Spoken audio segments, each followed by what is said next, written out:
वीज कोसळली, बैल दगावला.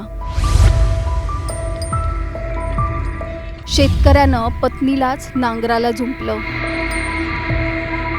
पेरणीसाठी दाम्पत्याची जीवघेणी धडपड. लातूरच्या शेतकऱ्याची मन हेलावून टाकणारी कहाणी. देशाचं पोट भरणारा शेतकरी आज स्वतःच्या पोटासाठी आणि आपल्या शेतासाठी किती संघर्ष करतोय याचं काळीच पिळवटून टाकणारं चित्र लातूर जिल्ह्यातून समोर आलंय. एका क्षणात आकाशातून वीज कोसळली आणि शेतकऱ्याच्या संसाराचा आधार असलेला बैल दगावला. पेरणीचे दिवस डोक्यावर आलेत. पावसाच्या सरी कोसळायला लागल्यात. शेत तयार करायचंय, पण दुसरा बैल विकत घेण्यासाठी हातात पैसा नाहीये. मग काय करणार?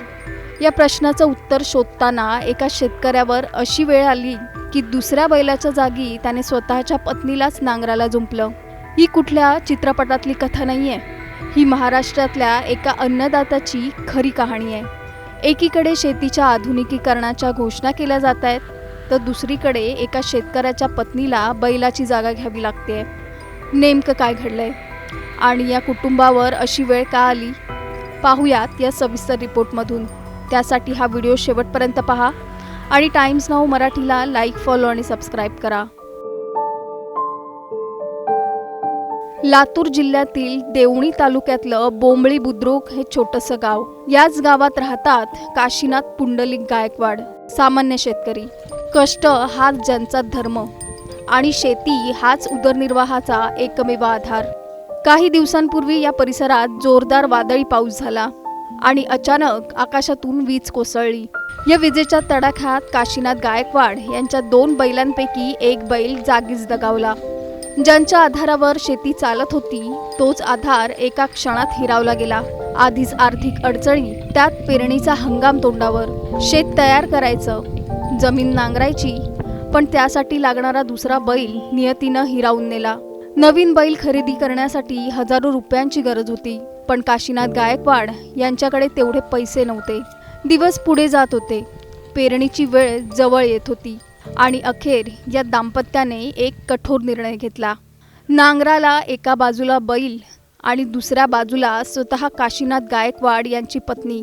शेतीची मशागत थांबू नये म्हणून पत्नीलाच नांगराला जुंपलं. खांद्यावर नांगराची एक बाजू उचलून धरली. ज्या खांद्यांवर संसाराची जबाबदारी आहे, ज्या हातांनी घर सांभाळलं, त्याच हातांना आज बैलाची जागा घ्यावी लागली. हे दृश्य पाहणाऱ्यांच्या डोळ्यात पाणी आणणारं होतं. रस्त्याने जाणाऱ्या एका व्यक्तीने हा संपूर्ण प्रकार मोबाईलमध्ये कैद केलाय आणि काही क्षणातच हा व्हिडिओ सोशल मीडियावर व्हायरल झाला. शुक्रवारी कालच्या शुक्रवारी पडली तर आम्ही आहोत झोपला होता. कसं करा ह्या गोष्टीचं? आमचा मी वडला का दोघं बैल एक मी धरले का. आता हेच करता का केलं लोकांची शेत पोरं हेच आमच्या मागे मागे राहतात नाही का. आता का करणार का नाही, आता देव जाणं माय. आमचा मी का कोणी आलते का बघायला? आलते सगळे बघायला. कोण कोण? साहेब आलते सगळे. बरं पण आम्हाला लय येवला लय का, पाय गळाल्यात, हात पाय गळाल्यात, लटलट कापला लावा मी. कसं करावं का नाही आता ह्या गोष्टीचं काहीच इलाज नाही का. आमचा मी का झोपला गा हे आहोत काठी. हा व्हिडिओ पाहिल्यानंतर अनेकांनी हळहळ व्यक्त केली आहे. राष्ट्रवादी शरद पवार गटाचे आमदार रोहित पवार यांनी सुद्धा त्यांच्या सोशल मीडिया अकाउंटवर हा व्हिडिओ शेअर केलाय आणि या कुटुंबाला तातडीने मदत करण्याची मागणी केली आहे.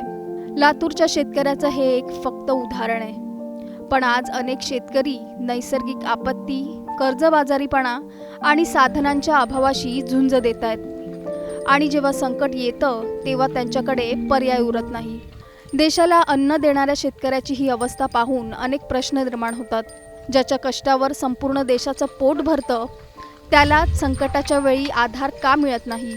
वीज कोसळून बैल दगावला, पण या कुटुंबाच्या आयुष्यावर कोसळलेलं संकट कोण दूर करणार? प्रशासन, लोकप्रतिनिधी आणि शासन या कुटुंबाच्या मदतीसाठी पुढे येणार का? की हा शेतकरी आणि त्याची पत्नी पुन्हा एकदा संघर्षाचं ओझं स्वतःच वाहणार? आणि सर्वात महत्त्वाचा प्रश्न, अन्नदात्याला बैलाऐवजी पत्नीला नांगराला जुंपावं लागत असेल तर आपण खरोखरच प्रगत शेतीकडे वाटचाल करतोय का? तुमचं मत आम्हाला खाली कमेंटमध्ये नक्की सांगा आणि चॅनलला सबस्क्राईब करा. शुक्रवारी पाऊस आला साहेब. हा शुक्रवारी पाऊस आला, दुपारच्या बैल सोडलो, हा जेवाय गेलो. हा जेवाय गेल्यावर घराकडून येऊन शेळला बैल बांधत होतो. हा एकदम पाऊस यावशी वीज पडून बैल मोडले. हा हा केवढ्याची होती बैल जोडी? 1,20,000ची होती. मग आता एक बैल नाही, आता ते कसं करायला होता? आता कसं करावं काही सुद्धा साहेब, काय खालतं वरचं काही सुद्धा. हा हा मग स्वतःच हे करायला का? बैला धरून सनी हा सवय लावला होता का, हा 4-5 मुलगी हुलाले. हा मग आता काय पैसे नाहीत का दुसऱ्या बैला न्यायला? रुपये नाही, पैसे नाही, काही नाही. हात बियाला पैसा नाही. शेती कधीपासून करता हो? तिथे आधीपासून करता कुणाच्या काही घरचे शेत नाही, काही नाही. हा कुणाच्या शेत करता वाट्याचे. बर बर बर. मग किती केलं शेत? आता आहे 15 एकर. बघू, थांबा भाऊजी, थांबा. काय करा? काय नेमका आहोत झोपला साहेब. कस काय हे वीज पडली बैलावर येऊ का आता कष्ट कवा? करून आता शुक्रवारी कालच्या शुक्रवारी पडली तर येऊ का आम्ही आहोत झोपला आता कसं करा ह्या गोष्टीचं. तुमचं नाव काय? औषाबाई काशीनाथ गायकवाड. बरं हे का पडलं हीच काल? शुक्रवारी पडले. बरोबर. मग आता एक बैल नाही का? नाही, येऊ मला का, तुम्ही वीज दोघं पडली, जण आम्ही हो का कष्ट करला होता. मग कसं करा ह्याचं मला तुम्ही काय? दोघं जण वाढला हो. आमचा मी वडला हो का दोघं बरोबर. बैल एक मी धरले हो का. तुमचं पूर्ण नाव काय? माझा औषाबाई काशीनाथ गायकवाड. गाव? गाव बोंबळी. तालुका? देवणी. देवणी. बरं. हो. मग आता तुम्ही काय करता हो? कामधंदा हीच का? आता हेच करता हो का केलं लोकांची शेत पोरं? पोरं बी हो का हेच आमच्या मागे राहत्यात. बरं. मग आता एक बैल गेल्यामुळे तुम्ही झोपून हाणणार का? झोपला हो काय कसं करावं आता याच्या गोष्टीची. त्या बैलाची काही भेटे का मला तुम्हाला वीज पडलेल्या? काहीच नाही हो का आता तू का करणार आहेत का नाही आता देव जाणं माय. आमचा मी हो का कोणी आलते का बघायला? आलते सगळे बघायला. कोण येऊ पंचनामा केला तर? साहेब आलते सगळे. बरं आपण विचारू त्याला, आणि तुमचं काय जे प्रशासनाची जे मदत होईल ते मदत करायचं काम करतो आपण. होय, पण आम्हाला लय येऊ लागले हो का पाय गळाल्यात हातपाय गळाल्यात लटलट कापला लावा मी. हा कसं करावं का नाही आता ह्या गोष्टीचं काहीच इलाज नाही हो का. आमचा मी हो का झोपला ग हे आहोत काठी. बरं हा. त्याचा मार्ग कस करावा.